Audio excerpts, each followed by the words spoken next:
Hey guys, Chris here, and I am a Ukrainian Canadian. Today is October 30th, 2023, and let's get to the news happening in Ukraine, shall we? So let's go to Avdiivka again, because this is where the hottest fighting is currently ongoing between the Ukrainians and the Russians. So the Russians have a new goal, which is to take the city of Avdiivka. And for the past 3 weeks, they have been trying to encircle the city of Avdiivka from the north, as you can see here, and from the south.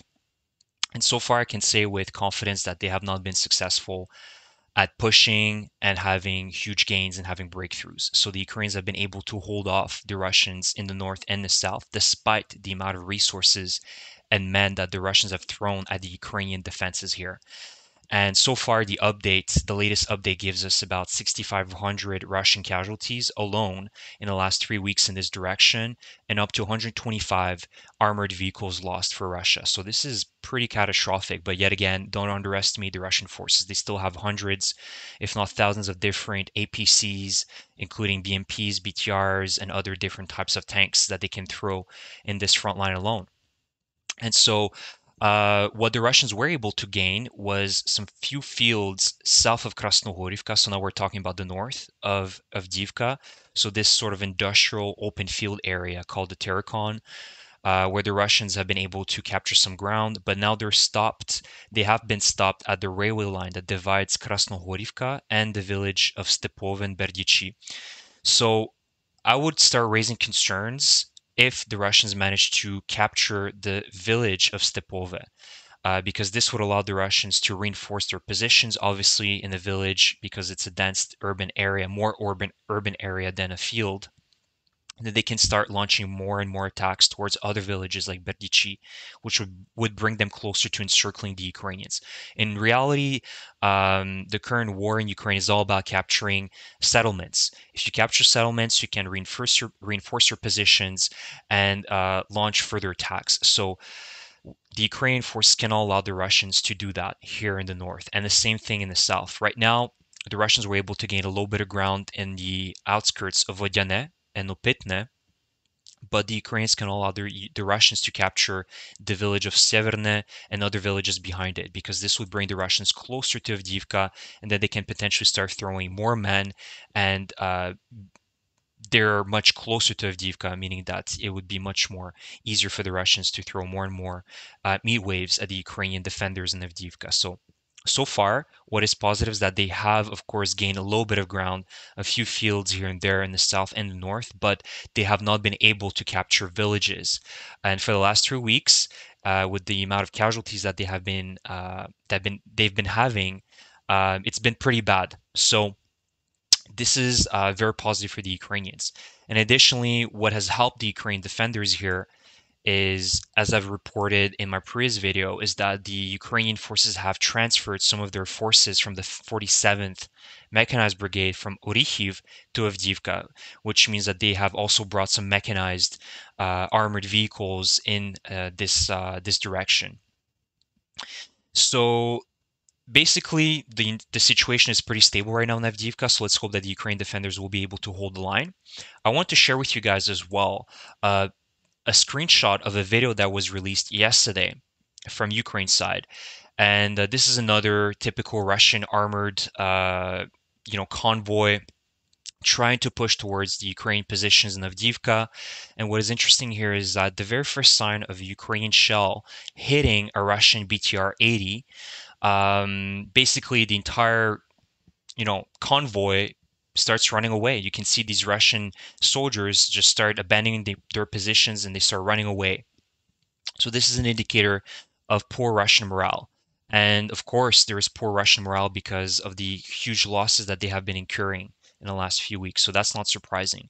They've also lost another Su-25 yesterday. So that brings them to 6 Su-25s lost in the last 3 weeks in Avdiivka alone. So this is another bad day for the Russian Air Force, and a bad few weeks for the Russian Air Force in that direction as well. So overall, there is very minimal progress for the Russian side, and the Ukrainians are able to hold the line for now. So let's hope that they're going to be able to do that until the winter, because that's going to make the job easier for the Ukrainians to just defend.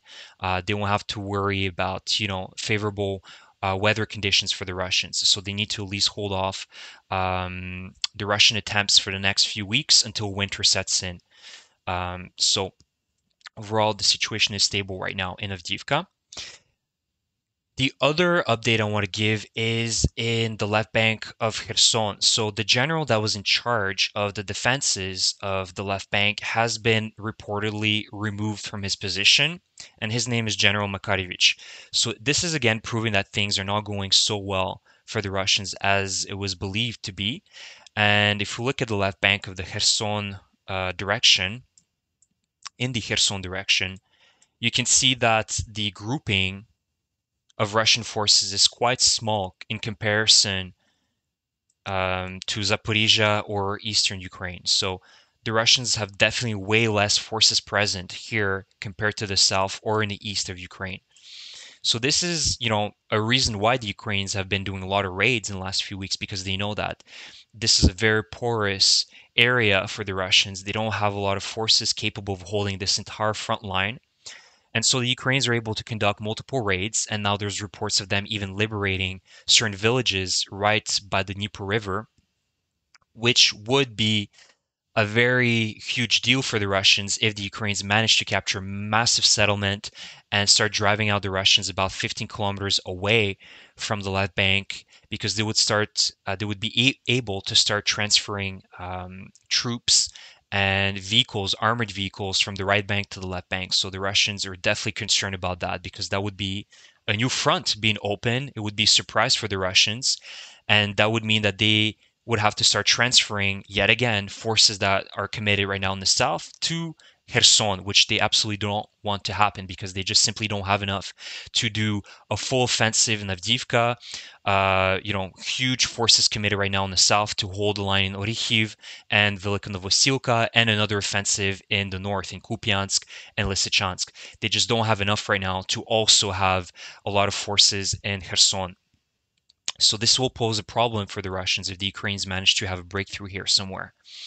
Another update is around Olenivka in Crimea. The Ukrainians were able to essentially Olenivka to destroy, I believe, S-300 or anti-air defense system that was positioned in Olenivka.